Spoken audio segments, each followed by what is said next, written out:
सनत कुमार कहते हैं नारद, क्या तुम्हें सच में नहीं पता सत्कर्म क्या है? का मुझे नहीं पता, अगर आपको पता हो तो आप बताओ। तब यहाँ पर सनत कुमार नारद जी को कहते हैं कि हे नारद, सत्कर्म सूचको नूनम ज्ञान यज्ञम स्मृते बुधे श्रीमद् भागवतालापाशतु गीता शुकादिभिः। श्रीमद् भागवत महात्मा के दूसरे अध्याय का 60वां श्लोक। सुखदेव मुनि ने जो गान किया है राजा परीक्षित की सभा में श्रीमद् भागवत कथा, वही श्रीमद् भागवत कथा का तुम आयोजन करो। श्रीमद् भागवत ही एकमात्र सत्कर्म है जिसको करने से भक्ति ज्ञान वैराग्य की प्राप्ति हो जाती है, समस्त मनोकामनाएं पूर्ण हो जाती हैं और साथ ही साथ परमात्मा की प्राप्ति हो जाती है। और श्रीमद् भागवत महापुराण की नारद जी ने कहा, ज्ञान यज्ञम करिष्यामि शुक शास्त्र कथोज्वलम भक्ति ज्ञान विरागाणाम स्थापनार्थम प्रयत्नतः। मैं इस सत्कर्म को करूंगा, परंतु मुझे स्थान बताओ कहां पर करूं? कहा हरिद्वार में ज्ञान यज्ञ का आयोजन करो। हरिद्वार को ही क्यों चुना गया? कहा ये मध्य की भूमि है, बीच में अगर दीपक जलाओगे चारों ओर प्रकाश फैलेगा, तो इसलिए हरिद्वार को चुना गया। ये दरवाजा है, दरवाजे पर दीपक जलाओगे तो बाहर भी उजाला जाएगा, भीतर भी उजाला जाएगा। ये द्वार है, यहीं से हरि तक पहुंचा जाता है, यहीं से हर तक पहुंचा जाता है। हरि कौन है? नारायण जो बद्रीनाथ में रहते हैं। हर कौन है? भगवान शिव जो केदारनाथ में रहते हैं। दरवाजा तो हरिद्वार को चुना गया। नारद जी हरिद्वार में आए, सुंदर व्यासपीठ बनाया, सुंदर महाराज जो है व्यासपीठ का निर्माण किया, गंगा जी का तट, सबको निमंत्रण दिया। भृगु वशिष्ठ वन गौतम पराशर सब ऋषि निमंत्रण, सबको बुला रहे हैं। जो नहीं आ रहा है तो परशुराम जी परसा लेकर के जा रहे हैं। अरे इतना सुंदर यज्ञ हो रहा है, तुम यहाँ घर में बैठे पड़े हो, सोए पड़े हो, खाना पीना सोना जगना ये तो जीवन भर चलता रहेगा।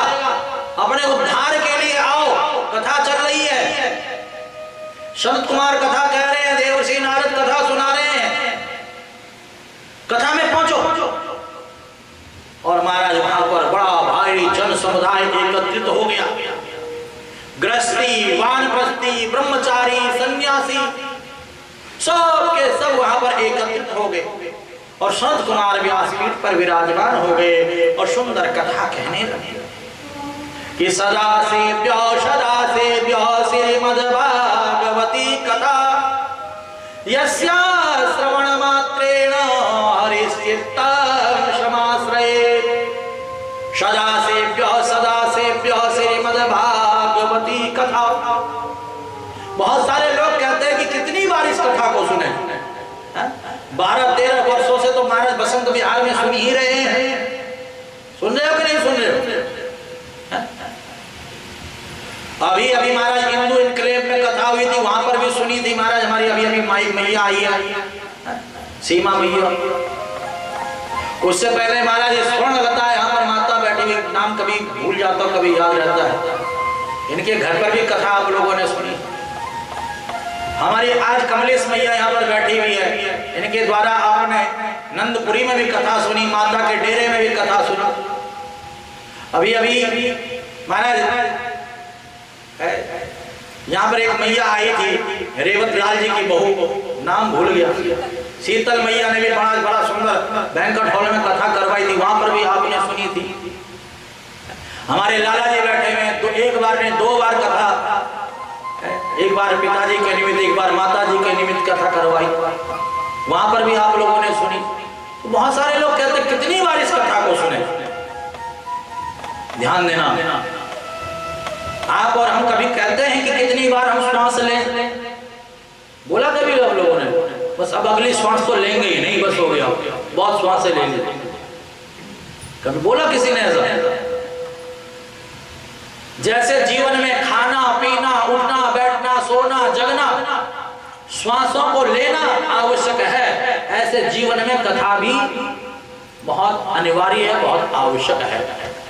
यहाँ पर स्पष्ट सनत कुमार कह रहे, आप देख सकते भागवत महात्मा के 3रे अध्याय का 25वां श्लोक श्लोक कि सदा सेव्य श्रीमद्भागवती कथा यस्या श्रवण मात्रेण हरिश्चित्तम समाश्रये।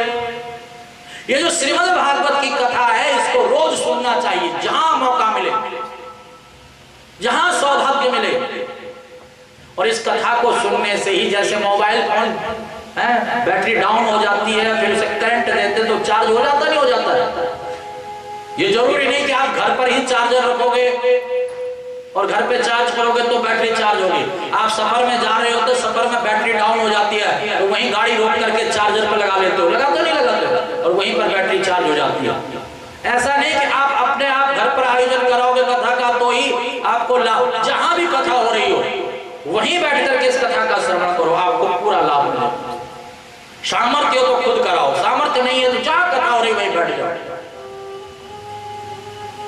तो ध्यान देना, सदा सेव्यो श्रीमद् भागवती कथा, रोज इस कथा को सुनो। इस कथा को सुनने से क्या होगा? निर्मल मन जन सो मोहि पावा, मोहि कपट छल छिद्र न भावा। भगवान कहते हैं जिसका मन निर्मल होता उसी के मन में मैं विराजमान होता। हमारे भीतर जो राग द्वेष छल कपट तेरा मेरा जो भरा पड़ा है ये धीरे धीरे समाप्त हो जाएगा, एकदम से नहीं होता है। कई लोग पहली कथा में बैठते हैं तो पहली बार में ही मन निर्मल हो जाता है। कई लोग 100 कथा सुन लेते हैं, मन निर्मल नहीं हो पाता। जीवन भर कथा सुनते हैं, सत्संग करते हैं तो भी मन की निर्मलता नहीं हो पाती है, मन के विकार नहीं मिट पाते। मैंने बहुत सारे लोग देखे और मैंने ऐसे भी लोग देखे जो एक बार कथा में बैठ जाते हैं और एक बार कथा सुन लेते हैं, परमात्मा के बन जाते हैं, परमात्मा के हो जाते हैं, मन की निर्मलता हो जाती है। ध्यान देना, यहां पर शरद कुमार कह रहे हैं आज सौभाग्य मिला है तो आज कथा सुनो, कल सौभाग्य मिला है कल सुनो, इस सप्ताह सौभाग्य मिला इस सप्ताह सुनो, अगले सप्ताह सौभाग्य मिला अगले सप्ताह सुनो, इस महीने सौभाग्य मिल रहा है इस महीने सुनो, अगले महीने सौभाग्य मिल रहा है अगले महीने इस कथा को सुनो, इस वर्ष आपको सौभाग्य मिल रहा है इस वर्ष आप कथा को सुनो, अगले वर्ष भी इस कथा को सुनो, इस जन्म में सौभाग्य मिला इस जन्म में सुनो, अगले जन्म में भी प्रार्थना करो कि यही सौभाग्य बना रहे। का कब तक? का मोक्ष पर्यंतम आलयम श्रीमद् भागवतालयम, जब तक परमात्मा न मिल जाए तब तक इस कथा को सुनते रहो सुनते रहो सुनते रहो।